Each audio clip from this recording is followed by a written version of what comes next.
From the beginning, I knew my relationship with my mother-in-law was going to be complicated. I had heard stories from my husband, but nothing could have prepared me for how things unfolded. You see, my mother-in-law has two sons, my husband Charles and his older brother Ethan. From a very young age, mother-in-law liked to make all the decisions regarding the family. She had a hand in everything, what they ate, what they wore, and even the careers her sons pursued. At first, I admired her for being so involved and dedicated to her family. It seemed like everything ran smoothly because of her. But that admiration quickly faded when she began trying to control my life too. Before I entered the picture, mother-in-law was already very close with her other daughter-in-law, sister-in-law. Let's call her Joanne. Joanne was practically worshipped in mother-in-law's eyes. She was the perfect wife for her older son, Ethan. And as if their relationship wasn't already unsettling, mother-in-law had been best friends with Joanna's mother for years. They were inseparable, like two sides of the same coin. In fact, my husband once told me that when he and Joanne were kids, mother-in-law used to joke about how they should get married one day. It was clear that in mother-in-law's mind, Charles and Joanne were meant to be together. But life didn't go according to her plans, and Charles chose me instead. So, guess who became the target of mother-in-law's unresolved anger? Me. From the moment Charles and I started dating, it was like I had disrupted this perfect little fantasy world she had built in her head. She would make passive-aggressive comments about how close Joanna was to the family and how difficult it must be for me coming into such a tight-knit circle. It was one of those relationships where you felt like an outsider before you even had a chance to prove yourself. Charles had mentioned almost nonchalantly how obsessed his mom was with Joanne even before Joanne and Ethan got married. He'd laugh about how they would spend hours on the phone talking about everything, from recipes to holiday plans. Joanne and her mother would join mother-in-law on shopping trips, weekend getaways, and even family vacations. It was like they were one big happy family, and the rest of us were just there watching from the sidelines. Mother-in-law had no problem comparing me to Joanne, how she had better taste, better social skills, and always knew how to fit in. Joanne was mother-in-law's golden standard, and no matter what I did, I couldn't measure up. It wasn't even subtle. Mother-in-law would throw out little barbs like, Joanne would have handled this better, or Joanne knows how to take care of things without needing help.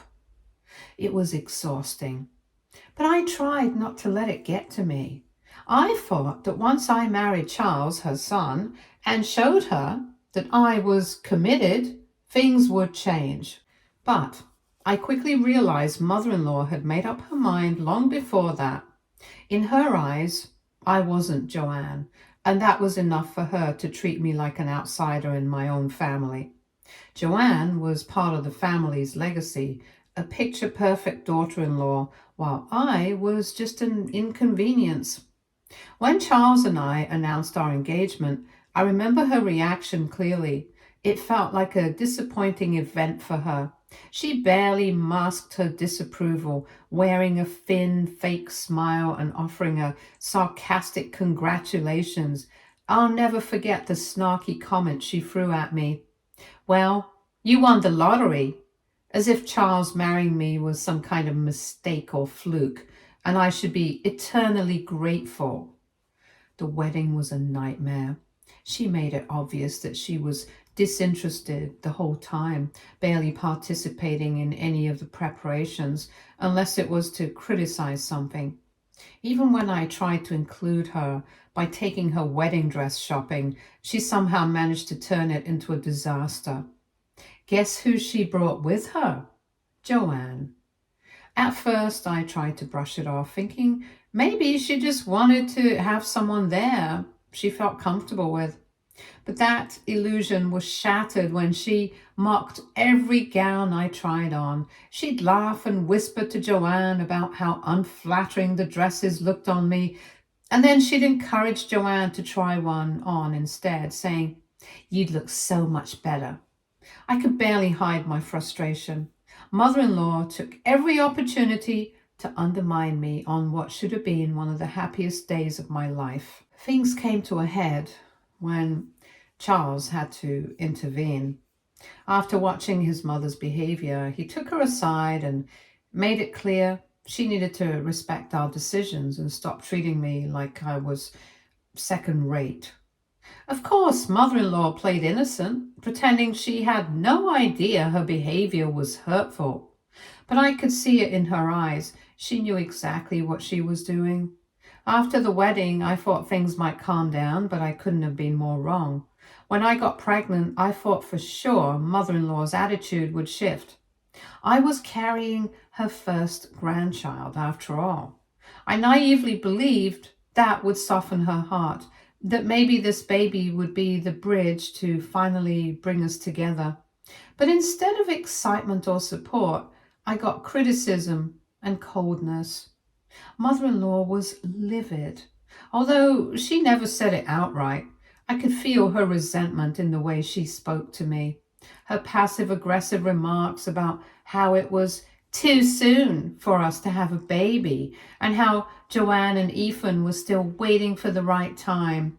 It was almost like she thought Joanne was the one who should have had this baby, not me. Then came the bombshell.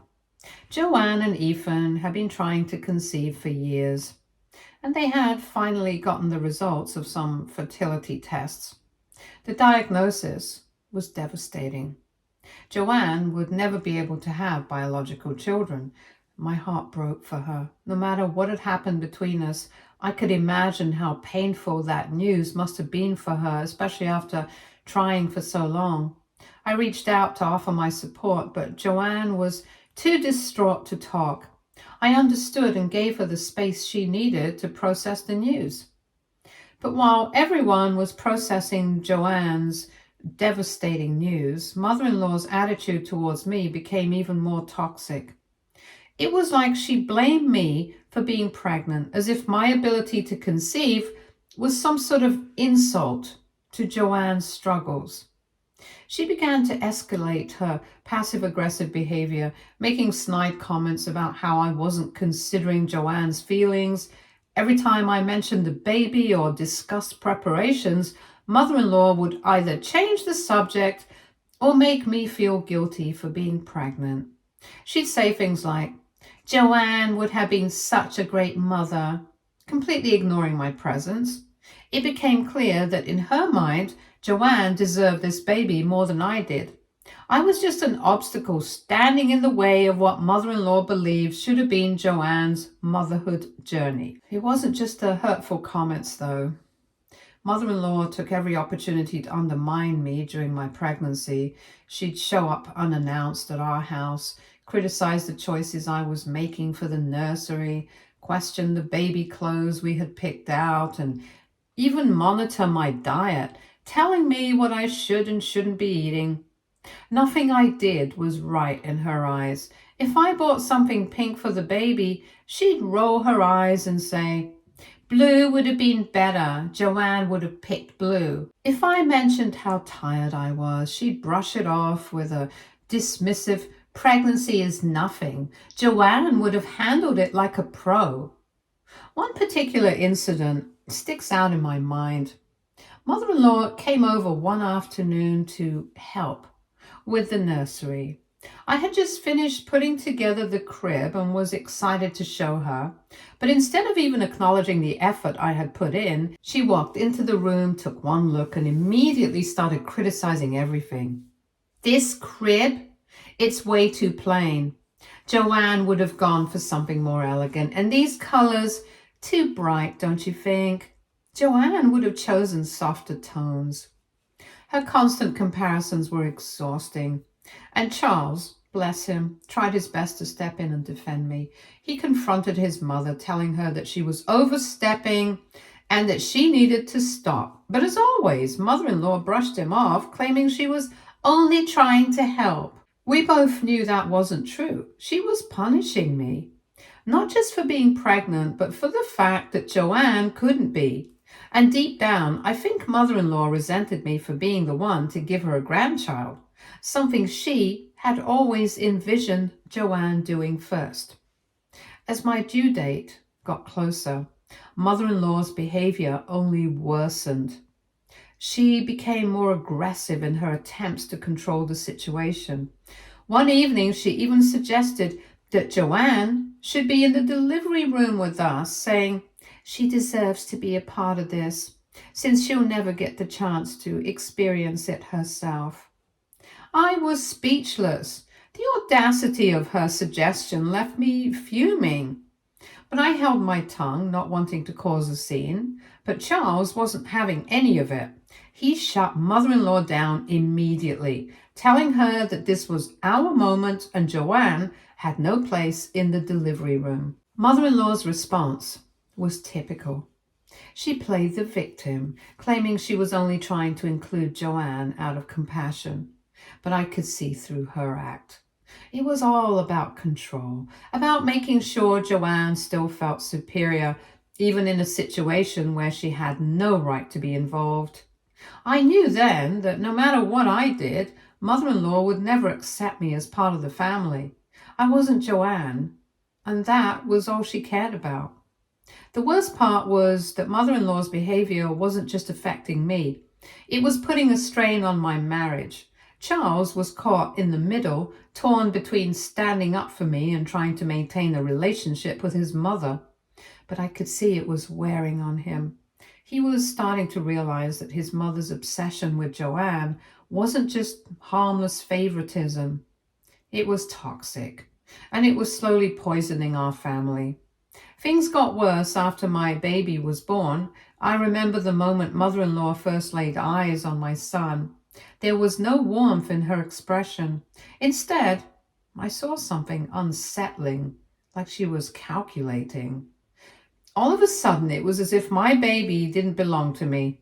In her mind, he was meant for Joanne. She started making comments about how heartbreaking it must be for Joanne to watch us with our child. And she even suggested that we should spend more time with Joanne to share the joy and make her feel included. At first, I thought it was just mother-in-law being her usual manipulative, overbearing self. But then she crossed a line I never expected. She started making strange comments about how Joanne was meant to be a mother and how some people just aren't cut out for it. I didn't understand what she was getting at until one day my husband overheard her on the phone telling someone, probably Joanne's mother, that she was thinking about calling Child Protective Services, CPS.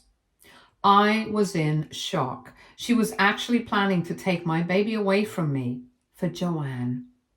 I thought it was just an empty threat, but a few days later, a CPS caseworker showed up at our door. The allegations were vague: neglect, emotional instability, and unfit parenting.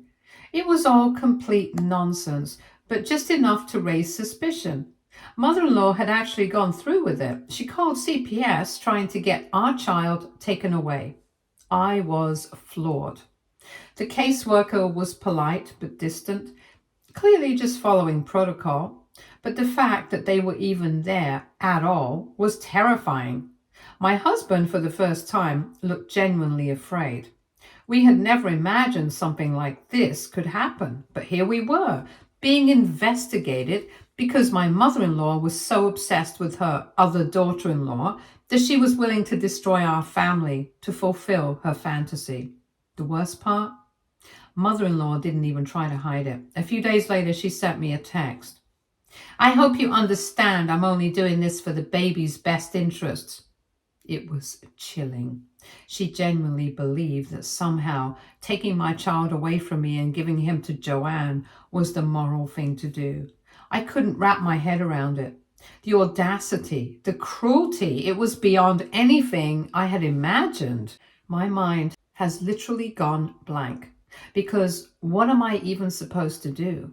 I feel like I'm actually neglecting my baby because of all this. As the CPS investigation is dragging on, I'm becoming more and more paranoid. I'm constantly worried that every small mistake could be twisted into something bigger. I'm just constantly on edge.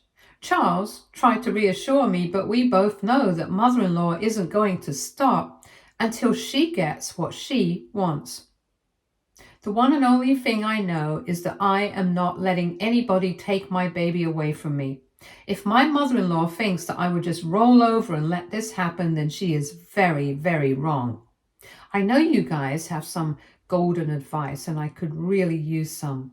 Thanks. Update 1. I didn't think things could get worse after the CPS visit, but of course, mother-in-law and Joanne had other plans. In the days that followed, it felt like I was being stalked in my own home. Joanne started showing up at our house unannounced, each time more invasive than the last. One time she pushed past me and went straight to the baby's room, picking him up without asking, holding him like he was already hers. It was like she saw my baby as her property, a sick fantasy of what her life should have been. My heart raced every time she touched him, and I struggled to keep my composure. And then there was mother-in-law. She was relentless, dropping by with gifts Joanne had picked out for the baby, making comments that felt more like threats. She kept talking about how Joanne deserved this child, how I should share the joy and be more understanding of Joanne's situation. It wasn't about sharing, though. It was about taking. Mother-in-law had already made up her mind. In her eyes, this wasn't my child anymore. It was Joanne's. It wasn't just psychological warfare either. Things started disappearing from the house. Baby clothes, toys, blankets. At first, I thought I was losing my mind. But then I realized Joanne had been taking these items piece by piece, like she was building her own nursery. That wasn't even the worst part. One evening, I noticed her car parked across the street from our house. She was watching us, watching me. My skin crawled every time I saw her sitting there, staring like she was waiting for the moment to strike. Mother-in-law and Joanne escalated quickly after that. They started coming together, treating my home like it was theirs. I'll never forget the night they both barged in while Charles was out. Mother-in-law sat at my kitchen table and said in the most condescending voice imaginable that I should think of the bigger picture. She outright told me that Joanne deserved this baby more than I did and that I could always try again. I was speechless, shaking with rage. I made it clear that they had done enough damage to my family, and if they didn't leave at once, I was calling the police. After they left, I couldn't shake the fear that this wasn't over. Mother-in-law was determined to win, and now Joanne was just as obsessed. A few days later, CPS called, scheduling another unannounced visit. I felt like I was being hunted. No matter what I did, mother-in-law would find a way to undermine me. My nerves were shot, and every day felt like a battle just to keep my family together. But then something happened, something I hadn't expected. Joanne's sudden appearances stopped. She went from showing up every other day to completely disappearing. Mother-in-law, too, became oddly silent. For the first time in weeks, I felt like I could breathe, but I didn't trust it. It wasn't until Charles got to know through his cousin about a conversation between his brother, Ethan, and mother-in-law that I started to understand what was going on. Apparently, Joanne had been having breakdowns, struggling with anxiety and even fighting with Ethan. All of mother-in-law's scheming, all of her manipulation was starting to unravel. Ethan, who had always stood by mother-in-law, was furious.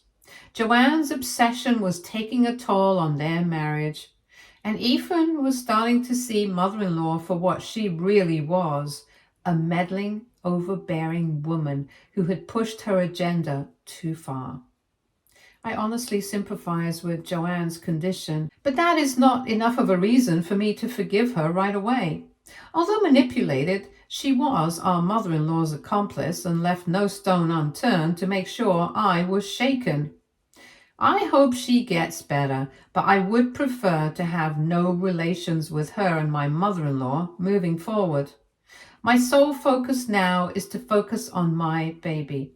I read through all of the comments you guys wrote under my post, and they have been really helpful. I'm trying my best to put up a strong front. I will let you guys know if anything else happens. Update 2. After days of turmoil, I'm relieved to say that the CPS case has officially been closed. The caseworkers found no substantial evidence to support the claims mother-in-law made, and after speaking to a few family members, they started to get the full picture of what was really going on. The officers couldn't ignore mother-in-law's toxic involvement, and once they saw how everything tied back to her, they realized this was more about a family feud than any actual concerns for our baby's well-being. Legally, we were in the clear. The investigation was closed with no further concerns, and I finally felt like I could breathe again. But while the CPS nightmare was over, the fallout from mother-in-law's actions was just beginning, and the damage she had caused was starting to unravel in ways I hadn't anticipated. It's been a few weeks since the CPS case was officially closed, and while the relief still lingers, the fallout from mother-in-law's actions has only grown. The tension within the family is palpable, and the cracks in mother-in-law's facade are impossible to ignore. Ethan and Joanne's relationship is on the verge of collapse, and mother-in-law is starting to realize that the very thing she was trying to protect, her perfect vision of her family, is falling apart right in front of her. When CPS cleared us, I thought maybe we'd finally get a break, a moment of peace to just enjoy being new parents. But of course, mother-in-law wasn't about to let things go that easily. Once she realized she had lost control over us, she scrambled to regain it in her most predictable way by playing the victim. Charles' aunt, who has stayed in touch with us, mentioned that mother-in-law had been making the rounds, calling up extended family members and spinning this ridiculous sob story about how she was only trying to protect the family. She cried about how none of us appreciated her sacrifices or the lengths she went to in order to do the right thing. It was almost laughable, except this time nobody was buying it. Even her staunchest supporters, who had once clung to every word she said, were beginning to see her for what she truly was, a manipulative woman who had pushed things way too far. The whispers about how she had betrayed her own son and daughter-in-law by calling CPS were starting to spread. People who used to defend her were distancing themselves, no longer willing to turn a blind eye to her behavior. But the real shock came when Ethan and Joanne decided to take some time apart. Joanne, who had always been mother-in-law's greatest ally, finally admitted to Ethan that she was overwhelmed by everything mother-in-law had encouraged her to do. She wasn't blind to the fact that mother-in-law's obsession with control had fueled her own toxic behavior, and it had taken a severe toll on her mental health. According to Charles, his brother was furious.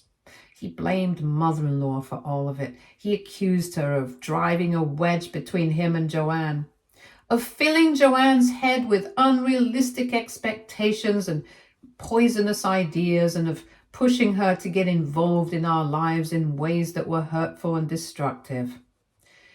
It was hard not to feel a little satisfaction at seeing the fallout from mother-in-law's manipulation. She had tried to destroy my family, but in the end, it was her own relationships that were crumbling.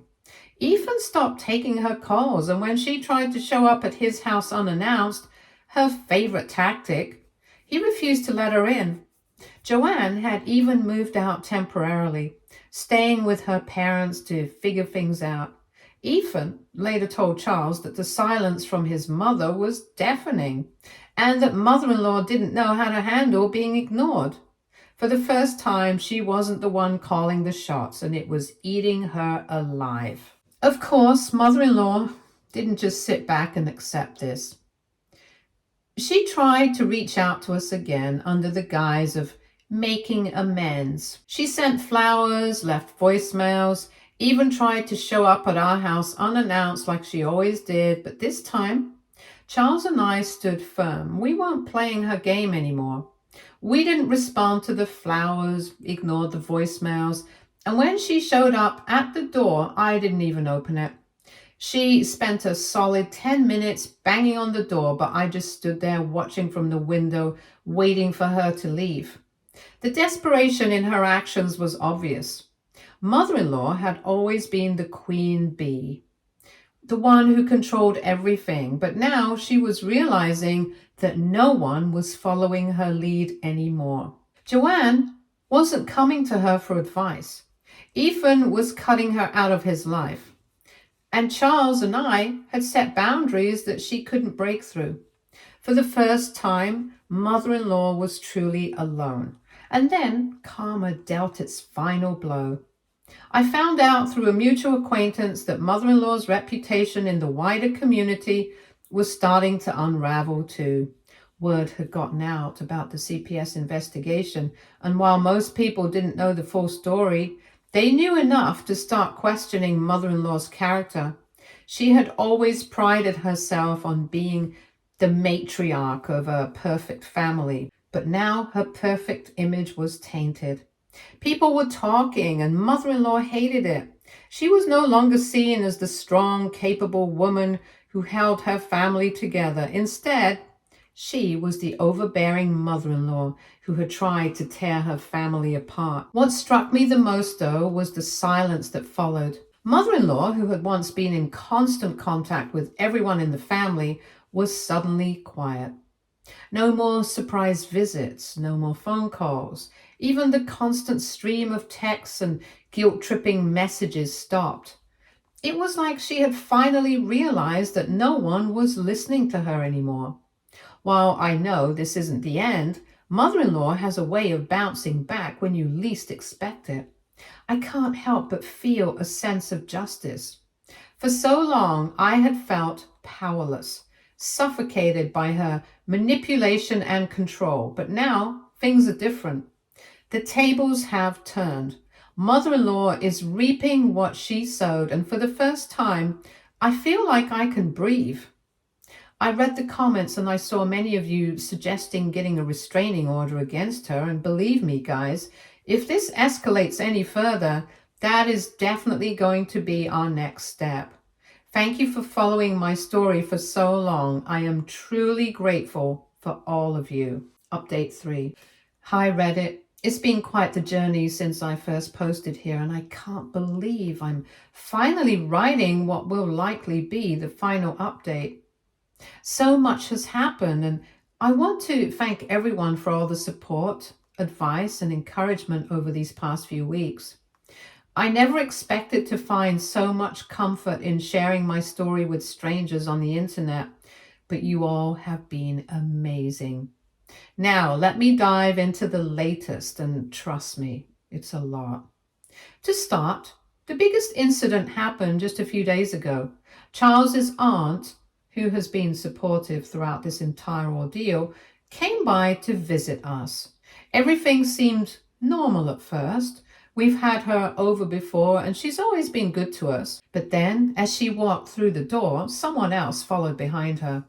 It was mother-in-law.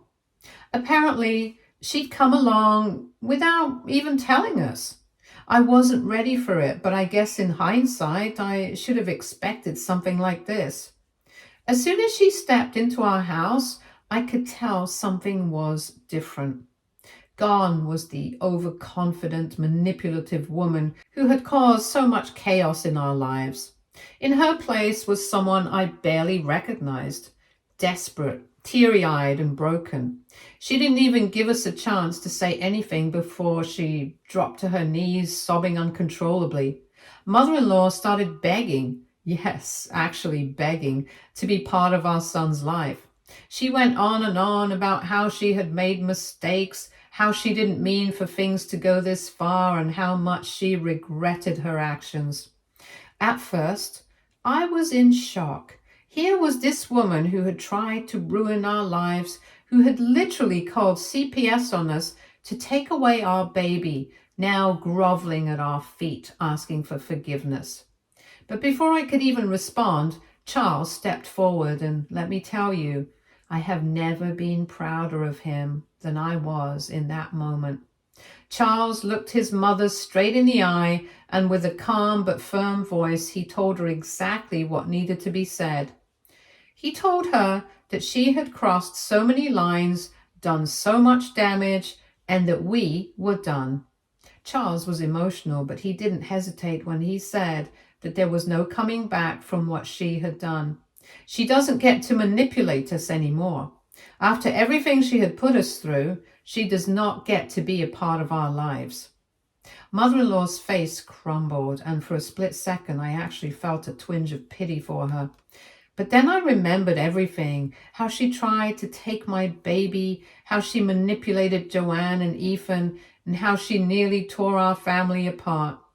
That pity vanished as quickly as it came. She didn't deserve our forgiveness, and Charles made that crystal clear.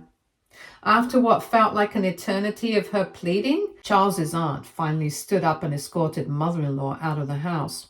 He also said that this was the last warning she was going to get, because if she was seen in this neighborhood ever again, we would get a restraining order against her. It was a surreal moment watching her leave, still sniffling and clutching at her aunt like a lifeline. I half expected her to try one last attempt to guilt us into letting her back in, but she didn't. She just left, defeated, and for the first time, I felt like we had truly closed that chapter of our lives. But it didn't end there. Charles has been in touch with his brother Ethan throughout this whole ordeal, and there's a lot of stuff to unpack there.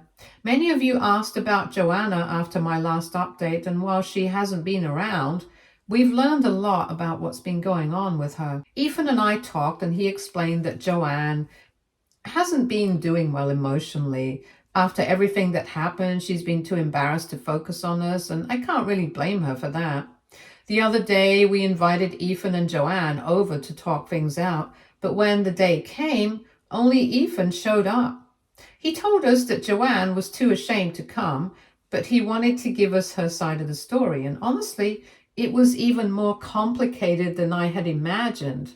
Remember when I told you guys that mother-in-law and Joanna's mom were close friends? Well, that bond gave mother-in-law a lot of control over Joanna's life from a young age. Joanna's mother was often absent, and she relied on mother-in-law for advice and guidance. What Joanne didn't realize, though, was that mother-in-law was manipulating her from the very beginning. Apparently, when Charles and I started dating, mother-in-law began planting seeds of doubt in Joanna's mind. She told her things like, "She's just trying to take Charles away from the family," or "She's going to use you and your family to get what she wants." Joanne, desperate for approval from her one and only mentor, believed every word of it. Ethan explained that Joanne always wanted kids. She was devastated when she found out she couldn't have them, and the fact that I was pregnant at the same time only added fuel to the fire. Mother-in-law, of course, played on Joanna's insecurities, convincing her that I was the enemy. Joanne was so caught up in mother-in-law's manipulations that she couldn't see what was really happening. And when mother-in-law suggested that they call CPS to protect the baby, Joanne went along with it, thinking it was the only way to make things right. Listening to Ethan, I realized that Joanne was just as much a victim of mother-in-law's manipulation as I was, though in a different way. She had been conditioned to believe that mother-in-law had her best interests at heart, but in reality, mother-in-law was only using her to further her own twisted agenda. Ethan didn't expect us to forgive Joanne for what she did, and honestly, I'm not sure if I'm ready to. But he wanted us to know that she's not the same person she was when all of this started. She's in therapy now, trying to unravel the years of manipulation she suffered at the hands of mother-in-law. Ethan also admitted that the whole situation nearly drove him and Joanne to divorce. He was furious when he found out how deep mother-in-law's influence went, and it nearly destroyed their marriage. But now they're trying to work through it. They've started couples therapy, and Ethan says it's been helping. I think it's the best thing they can do right now. If they're going to move forward, they need to rebuild their relationship from the ground up. I told Ethan that while I'm not ready to forgive Joanne yet, I hope she finds the peace and healing she needs. Talking with Ethan only reinforced our decision to cut mother-in-law out of our lives completely. She had been pulling the strings for too long, and we couldn't let her have any more control over our family. This wasn't just about protecting ourselves anymore. It was about breaking the cycle of manipulation that mother-in-law had created. There's one more thing I wanted to share with all of you. Charles and I have decided to move to a new city. Charles recently got a new job offer, and honestly, I couldn't be prouder of him. He nailed the interview even with everything that's been going on, and we both feel like this is the fresh start we needed. We've done our research, and the new city has everything we're looking for: great schools, daycares, hospitals, and best of all, it's far away from mother-in-law. I can't even begin to tell you how much I'm looking forward to this move. It feels like the final step in reclaiming our lives from the chaos that mother-in-law created. We'll be able to raise our son in a healthier environment, surrounded by people who genuinely care about us and aren't trying to control our every move. I'm excited for the future in a way I haven't been in a long time. Before I wrap this up, I just want to say thank you, Reddit. You've been with me every step of the way, offering support, advice, and encouragement when I needed it the most. I don't think I could have gotten through all of this without you. From the CPS scare to mother-in-law's manipulations to finally taking back control of our lives. You've been there, cheering us on. I'm grateful beyond words. So here's to a fresh start, free from mother-in-law's toxic influence. Here's to healing, to growth, and to moving forward. I don't know what the future holds, but I do know one thing: we're going to be okay. Thanks for caring and encouraging us through this wild ride. Stay tuned for more stories from our girl relationships.